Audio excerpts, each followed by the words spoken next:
इस लेक्चर का आधा पार्ट हम लोग पहले कर चुके हैं, अब हम इसके नेक्स्ट पार्ट की तरफ चलते हैं। कह रहा है कि एक्स स्क्र प्लस वन की वैल्यू जो है वो जीरो है, तो ये बताएं कि एक्स की वैल्यू क्या होगी। बहुत आसान सवाल है। हम बता रहे हैं कि हमारे पेपर में सिर्फ एग्जामिनर्स हमें ट्रिक करने की कोशिश कर रहे होते हैं, पेपर को बहुत ज़्यादा आउट ऑफ द बॉक्स नहीं आता। ठीक है, पेपर में ट्रिक करने की, स्टूडेंट को डिसीव करने की कोशिश की गई होती है। यहाँ पे भी ये हुआ है, इक्वेशन गिवन है x square plus one is equal to zero, जबकि एक्स स्क्र की वैल्यू आ जाएगी -1। दोनों तरफ मुझे अंडर रूट लेना पड़ेगा। अंडर रूट -1 क्या होता है बेटा? अंडर रूट -1 अयोटा होता है। इसको मैं प्लस अयोटा और माइनस अयोटा दोनों के साथ लिखूँ। ये प्लस अयोटा भी बनेगा, माइनस अयोटा भी बनेगा, दोनों के साथ इसको लिखा जाएगा क्योंकि अंडर रूट लिया गया है, स्क्वायर रूट खुद लिया गया है। ऑप्शन बी को सिर्फ नहीं आपने कंसिडर करना, बल्कि आपने ऑप्शन डी को कंसिडर करना है कि ये ऑप्शन जो है वो करेक्ट ऑप्शन। अगले सवाल पे हम चलते हैं। कह रहा है which of the following correctly finds the area of the region bounded by x square plus 2 between the x-axis and the lines x equals to -1 and x equals to 2। बहुत आसान सवाल है, इंटीग्रेशन बाय इंटीग्रेशन का सवाल है, definite integral का सवाल है। और इंटीग्रेशन को हमने करना है, फिर हमने उसमें लिमिट्स इंसर्ट करनी है। एक स्टेप का सवाल है, ऐसे डिफिकल्ट क्वेश्चन हम लोगों ने अपने इंटीग्रल्स के पोर्शन में किए हुए हैं। क्वेश्चन है x square plus two D of x, जिसमें इसकी अपर लिमिट -1, लोअर लिमिट -1 और अपर लिमिट +2 पुट करेंगे। तो सवाल ये है कि दो लाइनें हैं, एक एक्स इक्वल टू -1 की लाइन है, ये वाली, और एक लाइन है एक्स इक्वल टू 2 की लाइन है। हमने इनके बीच का बाउंडेड एरिया बताना है कि वो एरिया क्या है। तो मैं इसमें पहले इंटीग्रल ले लूंगा x³/3, उसके बाद मैं इसमें लिमिट्स पुट कर लूंगा। अपर लिमिट माइनस लो, ये हो जाएगा 2x, अपर लिमिट -2। x³/3 है, उसमें अपर लिमिट पुट करेंगे 2 का क्यूब/3 -1 का क्यूब/3। पूरे में अपर लिमिट डाल दी, पूरे में ही लोअर लिमिट डाल दी। अब सेकंड टर्म में भी अपर लिमिट और माइनस कर लेंगे हम लोग लोअर लिमिट।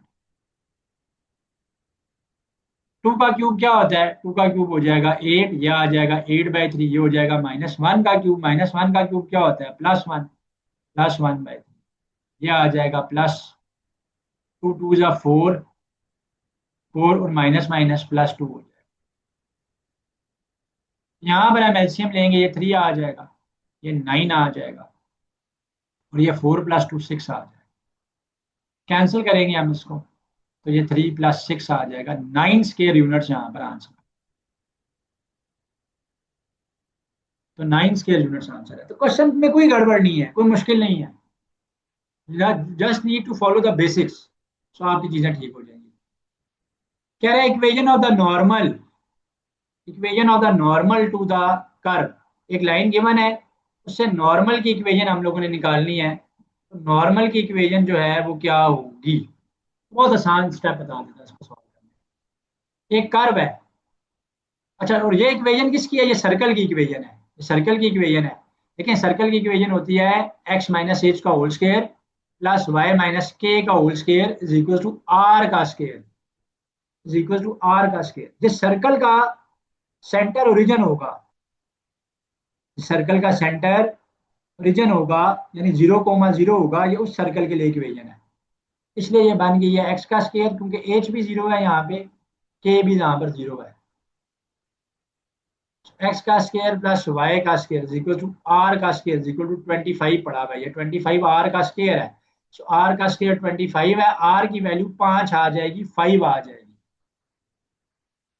आर की वैल्यू यहाँ पर 5 आ जाएगी, तो रेडियस इसका 5 है।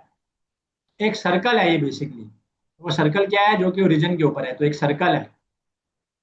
और सर्कल का सेंटर कहाँ पे है? ओरिजिन है, 0,0 है। ये सिर्फ घुमाने की कोशिश कर रहा है। यहाँ से जो नॉर्मल जा रही है, नॉर्मल क्या होती है? टेंजेंट सर्कल के नॉर्मल होती है, उसके रेडियस से 90 डिग्री के एंगल के ऊपर होती है।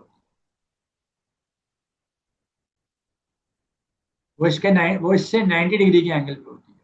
हमें अब कैसे पता चलेगा कि equation of the normal at 4,3 क्या बनती है? 4,3 का जो पॉइंट है ये, इसके ऊपर ये इक्वेशन ऑफ द नॉर्मल क्या बनेगी?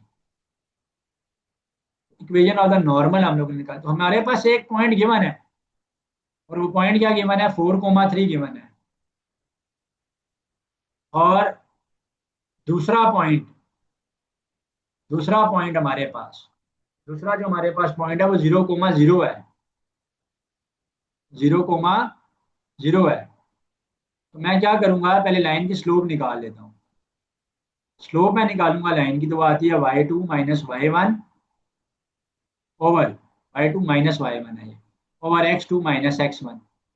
सो y2 3 है, 3 minus 0 divided by x2 minus x1। x2 4 है, x1 0 है, तो स्लोप बेटा इसकी आ जाएगी +3/4। स्लोप इसकी आ जाएगी +3/4। हम लोग निकाल लेते हैं, लाइन की इक्वेशन होती है y minus y1 m x minus x1। सो y 0 है बेटा यहाँ पे, m की वैल्यू 3/4 है, x माइनस ये 0 है। तो जब मैं इसको मल्टीप्लाई करूंगा, क्रॉस मल्टीप्लाई हो जाएगा, 4y ये हो जाएगा 3x। इक्वेशन को रीअरेंज कर लें तो 3x minus 4y is equal to 0 जो है वो आंसर बनता है। सो ऑप्शन मेरे पास है option B. So 3x minus 4y is equal to 0 है। So 3x minus 4y is equal to 0 जो कि बनता है मेरे पास ऑप्शन बी बनता है, it is the right answer. Moving on to the next question, easy question है, कह रहा है वैल्यू ऑफ एक्स बता दें। स्टूडेंट इसको देख के कंफ्यूज इसलिए हो जाते हैं कि इसमें पॉइंट की फॉर्म में वैल्यूज है। तो पहले देखते हैं कि इनको सॉल्व कैसे करते हैं। एकदम ब्रैकेट ओपन करने के बजाय ना, ऐसी सिचुएशन में क्या किया करें, 4.5 माइनस 0.3 हो जाएगा, यह आ जाएगी 4.2, और ये है 0.2, एक्स माइनस। पॉइंट के साथ पॉइंट कैंसिल हो जाएगा, ठीक है, क्योंकि पॉइंट के बाद यहाँ पे भी एक डिजिट था, यहाँ पे भी पॉइंट के बाद एक डिजिट, तो तब कैंसिल कर सकते हैं पॉइंट को पॉइंट के साथ। 2 के साथ कैंसिल कर लें, 2 1 जा 2, और ये क्या हो जाएगा, ये 21 हो जाएगा, पीछे रह गया x minus 3, x equal to 20। 24 answer आ गया। तो स्मार्ट खेला करें थोड़ा सा। मैंने एकदम ब्रैकेट को ओपन नहीं किया, क्योंकि पॉइंट्स की मल्टीप्लिकेशन थी, डेसिमल पॉइंट्स की मल्टीप्लिकेशन थी, पेपर में हमारे पास कैलकुलेटर इस्तेमाल करने की इजाजत होती नहीं है, ठीक है। इससे बचने का तरीकाकार क्या है कि पहले आप देखेंगे कितनी चीज सॉल्व हो सकती है, उसके बाद आगे आप चले जाएं। आप आगे उसको करते रहें, won't make any issue for you. Radius of a sphere is r, then the ratio of its surface area to its volume is। एक रेडियस है स्फीयर का, r है, इसका सरफेस एरिया और उसके वॉल्यूम की रेशो लेनी है। सरफेस एरिया होता है इसका 4πr², जबकि वॉल्यूम होता है इसका 4/3πr का क्यूब, ठीक है, 4/3πr का क्यूब। जब मैं इसकी रेशो लूंगा, सरफेस एरिया को डिवाइड करूंगा वॉल्यूम से, तो देखते हैं क्या आता है। ऊपर आएगा 4πr², नीचे आएगा 4/3πr का क्यूब। आर स्केयर के साथ आर कैंसिल हो जाएगा, आर क्यूब कैंसिल हो जाएगा, तो आर रह जाएगा। पाई के साथ पाई कैंसिल होगा, 4 के साथ 4 कैंसिल होगा, 3 जो सब नीचे डिवाइड हो रहा है ऊपर आकर मल्टीप्लाई हो जाएगा, तो ये आ जाएगा 3/r। This will be 3/r। Option D जो है ना वो यहाँ पर करेक्ट ऑप्शन में, 3/r इसका आंसर होना चाहिए। कह रहे हैं आप नॉक्शियस का सिनोनिम बताओ। सिनोनिम में हमने सिमिलर मीनिंग बताने होते हैं ना, सेम मीनिंग बताने हैं। और सिलेक्ट द अप्रोप्रिएट आंसर में उसने चॉइसेस में दिया हुआ है हमारे पास, पहली चॉइस है ड्रीमी, दूसरा है विजिबल, थर्ड है एंग्री, और चौथा है ऑब्जेक्शनेबल। अब नॉक्शियस का मतलब होता है ऐसी चीज जो कि आपको सख्त नागवार गुजरे, अनप्लेजेंट हो, टोटली अनप्लेजेंट हो, सख्त नागवारी जिसको आपको देखकर हो, जिस बात को देखकर, जिस बात के होने से। ऑब्जेक्शनेबल, जो चीज आपको, जिसको आप अलाउ नहीं करेंगे, जिस पर आप ऑब्जेक्ट करेंगे। ऑब्जेक्शनेबल का मतलब है एतराज करना, काबिल एतराज। अब आईक्यू के क्वेश्चन हैं, a topic sentence and supporting sentence. इस तरह के आईक्यू या लॉजिकल सिचुएशन के अंदर क्या होता है कि हमारे पास एक सेंटेंस गिवन होता है, उसके सपोर्टिंग सेंटेंस गिवन होता है, हमने ये बताना होता है कि उसका आंसर फिर क्या बन रहा है। तो चूज द बेस्ट डिटेल, मैं सवाल पढ़ता हूँ, कह रहा है choose the best detail for supporting the sentence paragraph topic sentence. The dog is a pet animal, पहली बात कह रहा है कि डॉग जो है वो एक पेट एनिमल है, एक इंफॉर्मेशन ये पता चली। सपोर्टिंग सेंटेंसेस के साथ क्या है, डॉग्स आर कार्निवोर्स वोरस एनिमल्स। कार्निवोर्स उनको कहते हैं जो कि मीट ईटर होते हैं, जो कि मीट ईटर्स होते हैं, तो सिर्फ गोश्त वगैरह खा सकते हैं। तो कह रहा डॉग पेट एनिमल है, दूसरे जुमले में कह रहा डॉग तो एक कार्निवोर है। अप्रोप्रिएट आंसर क्या बनेगा इस इंफॉर्मेशन से, दे लाइक ईटिंग मीट, यानी डॉग्स को मीट ईट करना पसंद है, गोश्त खाना पसंद है। They are used by police to find hidden things, ये तो एक है बात कि आपने देखा होगा सिक्योरिटी चेक्स के ऊपर भी या एयरपोर्ट के ऊपर भी उनके पास डॉग्स होते हैं। ठीक है, उनके पास डॉग्स होते हैं और उन डॉग से क्या करते हैं, तलाशी वगैरह लेते हैं, स्निफिंग डॉग्स कहते हैं उनको। They protect us from thieves by guarding our house, ऐसा भी है कि कुत्ते जो है वो रखवाली के लिए भी काम आते हैं। There are many kind of dogs in the world, ये बात भी बिल्कुल ठीक है। लेकिन जो सबसे अप्रोप्रिएट आंसर इस इंफॉर्मेशन के मुताबिक बनता है जो हमें गिवन है, हमने उस इंफॉर्मेशन का स्टिक रहना है जो कि हमें गिवन है, वो ये है कि दे लाइक ईटिंग मीट। फिर डॉग एक पेट एनिमल है लेकिन वो खाता गोश्त है, गोश्त खोर है। दे लाइक ईटिंग मीट, दे लाइक ईटिंग मीट। कार्निवोर्स का मतलब ये है कि मीट ईटर्स हैं, मीट ईटर्स हैं ये। कार्निवोर्स का मतलब ये है। तो अप्रोप्रिएट सेंटेंस उसके मुताबिक मार करना है जो गिवन इंफॉर्मेशन है। Humaira was not happy with her friend, Humaira अपनी दोस्त से खुश नहीं थी। I been waiting here for an hour, उसने अपनी दोस्त को क्या कहा कि मैं तुम्हारा 1 घंटे से इंतजार कर रही थी। She growled into her cell phone, you better make yourself reach over there, उसने फोन पे बड़े गुस्से से बोला। ग्राउल्ड का मतलब है गुस्से से बोलना, कि तुम्हारे लिए अच्छा होगा कि तुम यहाँ पर फौरन से पहुंच जाओ। शी कॉन्टिन्यूड और विल लीव विदाउट यू, और आगे उसने ये बोला कि वरना हम तुम्हारे बगैर चले जाएंगे। तीन बातें पता चल रही हैं। What is the meaning of growl, growl का मतलब यहाँ पर क्या है, ग्राउल का मतलब क्या है, मैंने ऊपर ही बता दिया। ग्राउल का मतलब है वो गुस्से से किसी को कोई बात कहते हैं। ठीक है, तो वो अपनी दोस्त को गुस्से से फोन के ऊपर ये कह रही है कि जो है हम तुम्हारा 1 घंटे से इंतजार कर रहे हैं, तुम्हारे लिए अच्छा होगा कि तुम यहाँ पहुंच जाओ, अगर तुम ना आई तो हम तुम्हारे बगैर चले जाएंगे। वैसे जो जानवर आवाज निकालते हैं ना गुस्से में, डॉग वगैरह हो गए, वुल्स हो गए, जो ग्राउलिंग का साउंड निकालते हैं उसको कहते हैं ग्राउल। मतलब जिस तरह एक डॉग है वो किसी स्ट्रेंजर को देखेगा और गुस्से से जो आवाज निकालेगा वो ग्राउलिंग साउंड कहलाता है, साउंड ग्राउलिंग साउंड कहलाता है। तो यहाँ पे है कि talk in an unfriendly manner, बहुत गुस्सा आया, आप किसी को चीख चिल्ला के आप किसी से बोल रहे हैं, अनफ्रेंडली मैनर में उसने उसको कहा, गुस्से में कहा। नेक्स्ट क्वेश्चन है, कह रहा है opera refers to a dramatic art form originating in Europe, in which the emotional content is conveyed to the audience as much through music, but vocal and instrumental, as it is through the lyrics. By contrast, the drama, by contrast, उसमें मैं line miss कर गया हूँ। By contrast, in musical theater, an actor's dramatic performance is primary, and the music plays lesser role. Drama में क्या होता है वो खुद उसने बता दिया, ओपरा मैंने इसलिए ऊपर एक्सप्लेन नहीं किया। तो कह रहा है कि ओपरा एक ड्रामेटिक आर्ट की फॉर्म है, लेकिन ड्रामा में तो या स्टेज के ऊपर अगर कोई लोग एक्टिंग कर रहे हैं तो जो एक्टर्स हैं वो डायलॉग्स बोलेंगे, वो इन्फॉर्मेशन कन्वे करेंगे। ओपेरा में जो इन्फॉर्मेशन कन्वे होती है that is in the form of music, lyrics की फॉर्म में भी होती है और साउंड की फॉर्म में भी होती है। So drama in opera is presented using primary elements of theater such as scenery, costumes, and acting. However, the words of opera or libretto are sung rather than spoken. तो यहाँ पे dialogues गाए जाते हैं, पढ़े नहीं जाते, बोले नहीं जाते। The singers are accompanied by a musical ensemble ranging from small instrumental ensemble to a full symphonic or orchestra. It is pointed out in the reading that opera. तो यहाँ पे पूछ रहा है कि इस पैराग्राफ में, कॉम्प्रिहेंशन का पैराग्राफ है, ये इन्फॉर्मेशन दे रहा है ओपेरा के बारे में। इंफॉर्मेशन तो हमें ये पता चली है कि ओपेरा एक ऐसा फॉर्म ऑफ आर्ट है जिसमें ड्रामे की तरह एक्टिंग तो होती है, बट एक्टिंग के अंदर डायलॉग नहीं बोले जाते, बल्कि एक्टर्स एक्टिंग नहीं करते, जबकि उसके बरक्स वो गा के चीज को बताते हैं, म्यूजिक भी बजता है। Opera basically group of singers होता है, कॉयर भी कहते हैं उसको, ठीक है, जो कि म्यूजिक वगैरह प्ले करते हैं। और कोऑर्डिनेटेड होते हैं, उसी के मुताबिक प्ले करते हैं। आपने देखा होगा कि कोई स्टेज है या कोई प्रोग्राम हो रहा है तो पीछे एक बंच ऑफ सिंगर्स जो है वो म्यूजिक प्ले करते हैं मिलजुल के, एक दूसरे के साथ हारमोनी में, एक दूसरे के साथ प्लानिंग में। उस किस चीज को इंसेंबल कहते हैं? क्वायर से मिलता जुलता। ओपेरा क्या है? फॉर्म ऑफ एक्टिंग है, लेकिन इसमें डायलॉग बोले नहीं जाते बल्कि गाए जाते हैं। तो कह रहे हैं अप्रोप्रिएट आंसर क्या बनता है? Has developed under the opera has developed under the influence of musical theatre.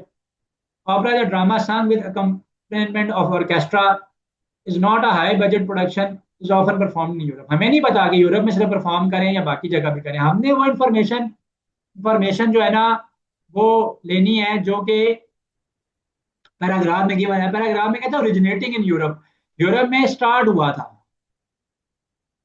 तो सिर्फ यूरोप में परफॉर्म नहीं किया था, यूरोप से वो स्टार्ट हुआ था। अब हो सकता है बाकी दुनिया में भी परफॉर्म करता हो, हम इसके बारे में श्योर नहीं है, we are not sure about it. तो मैं इसको कॉम्प्रिहेंशन का पैराग्राफ बोल गया था, असल में ये आईक्यू का सवाल है। It is not a high budget production, हमें नहीं पता इसके लिए कितना बजट लगेगा। बजट तो ज्यादा ही लगेगा क्योंकि लोग गा रहे हैं, म्यूजिक इंस्ट्रूमेंट्स भी हैं। तो बेसिकली है क्या, हमें ये इन्फॉर्मेशन बता दी। It's a drama with accompaniment of orchestra. ये एक ड्रामा है, ठीक है, जिसको डेवलप किया गया है और पीछे ऑर्केस्ट्रा होता है, पूरा म्यूजिक प्ले हो रहा हो। तो ये चीज इसका करेक्ट आंसर। कह रहे इंडस्ट्रियस का एंटोनिम बताओ। अब मैंने आपको लेक्चर में इंडस्ट्रियस का सिनोनिम बताया है। इंडस्ट्रियस का मीनिंग होता है हार्ड वर्किंग, हार्ड वर्किंग, मेहनती। ठीक है, हार्ड वर्किंग या मेहनती ऐसे शख्स को हम इंडस्ट्रियस कहते हैं। हमने मीनिंग नहीं बताना, मैंने मीनिंग को समझाने के लिए बताया है। हमने क्या करना है, हमने इसका एंटोनिम बताना है। स्टूपिड, स्टूपिड तो बेवकूफ होगा, हार्श जो सख्त बातें करता है। वाइज अक्लमंद को कहते हैं। इंडोलेंट, इंडोलेंट कहते हैं लेजी को, सुस्त को, काहिल को। जो काहिल शख्स होगा वो हार्ड वर्किंग थोड़ी करेगा, उसने मेहनत थोड़ी करनी है। Choose the word opposite in meaning to assure. Assure का मतलब होता है किसी चीज की गारंटी देना कि जनाब ये काम हो जाएगा।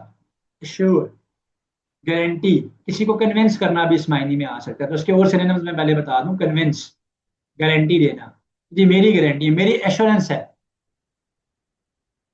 कि ये कल होमवर्क करके आएगा, कल से ये अपना काम वक्त पे करेगा।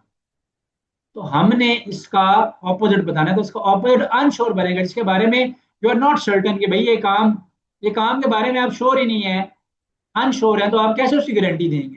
गारंटी तो फिर नहीं आप उसकी दे सकते। Raja has unusual taste in vegetables. For some reason, Raza will eat any vegetables that are not green. For example, he will eat carrots, squash, and parsnips. He will not eat chard or kale. Chard भी वो पालक की तरह और केल भी पालक की तरह मिलती जुलती सब्जी होती है, हमारे यहाँ नहीं होती। ठीक है, लेकिन ये भी सब्जियों के ही नाम है। ठीक है, तो पता हमें ये चला कि रजा जो है वो सब्जियां खाता है, और सब्जियों का उसका खाने का जो शौक है ना वो बहुत ही क्या कहते हैं, डिफरेंट है। कि वो हरी हरी सब्जियां नहीं खाता है, नहीं पालक नहीं खाएगा, केल नहीं खाएगा, चार नहीं खाएगा। हाँ, वो कैरेट खाएगा, स्क्वाश खाएगा, पार्सनिप्स खाएगा। पार्सनिप्स भी सब्जी होती है, जैसे अरबी होती है ना हमारे यहाँ, अरबी से मिलती जुलती सब्जी को कहते हैं। केल मैंने बताया पालक से मिलती जुलती सब्जी होती है। Using the information in the passage as a guide, the reader can be certain that which of the following statement is true। कौन सी स्टेटमेंट जो है वो ट्रू है, जो हम इस इंफॉर्मेशन से कंसीव कर सकते हैं, क्योंकि इस क्वेश्चन में squash is green. Squash green नहीं है भाई, क्योंकि वो ग्रीन नहीं खाता। तो हमें ये पता चला है कि स्क्वाश ग्रीन कलर की नहीं है। स्क्वाश इज ग्रीन, ये गलत है। रेडिशेज आर नॉट ग्रीन, ये बात तो ठीक है। रेडिश मूली को कहते हैं कि मूली जो है वो सब्ज रंग की नहीं होती है, लेकिन रेडिश का तो पैराग्राफ में जिक्र ही नहीं है, इसलिए पैराग्राफ के मुताबिक this is not the appropriate answer. Chard is green, yes chard green है, बट क्योंकि हमें ये पता चल रहा है पहले कि वो ग्रीन वेजिटेबल्स नहीं खाएगा। आगे वो कह रहा है कि वो चार्ड नहीं खाता है, इसका मतलब है चार्ड ग्रीन कलर की है। तो हमें ये बात 100% पता चली है पैराग्राफ से कि चार्ड ग्रीन कलर की। तो आईक्यू का सवाल, थोड़ा कॉमन सेंस का सवाल है। Select the word that is dissimilar in the meaning of the provided word. Odium, odium का ऑपोजिट बताना है। डिसिमिलर भी उसका ऑपोजिट ही होगा ना। सिर्फ घुमाने की कोशिश कर रहे हैं पेपर में। आप अगर आप पेपर में देखें तो एंटोनिम को कहीं उसने कहा जी इसका ऑपोजिट बता दो, कहीं पे वो कह रहा है कि जी इसका डिसिमिलर बता दो, एंटोनिम ही पूछा है। ओडियम का मतलब होता है किसी को हेट करना, तो इसका ऑपोजिट होगा एडमायरेशन। एडमायरेशन होता है किसी के लिए मोहब्बत होना, प्यार होना, किसी की तारीफ करना, किसी से ताल्लुक रखना, किसी की बात की लाज रखना, एडमायरेशन होता है। तो ये इसका एंटोनिम है। ओडियम का मतलब है हेट, एडमायरेशन का मतलब है किसी का ख्याल होना, किसी के बारे में प्यार मोहब्बत होना। एम्पल, एम्पल का मतलब होता है सफिशिएंट, इनफ, जरूरत के मुताबिक। जैसा मैं कहूंगा this ample space to park your car, यहाँ पे इतनी जगह है, इनफ जगह है कि तुम अपनी गाड़ी इजीली पार्क कर सकते हो। तो यहाँ पर होगा मीनिंग में है कंप्लीट, इनसफिशिएंट। इनसफिशिएंट तो उसका एंटेनम है, अच्छा एंटेनम ही बताना है हमने, एंटेनम बताना है। तो डिसिमिलर बताना है तो एंटेनम तो फिर ये हो जाएगा इनसफिशिएंट, कि सफिशिएंट नहीं है, जरूरत के मुताबिक नहीं है। ठीक है। Like, comment, and subscribe.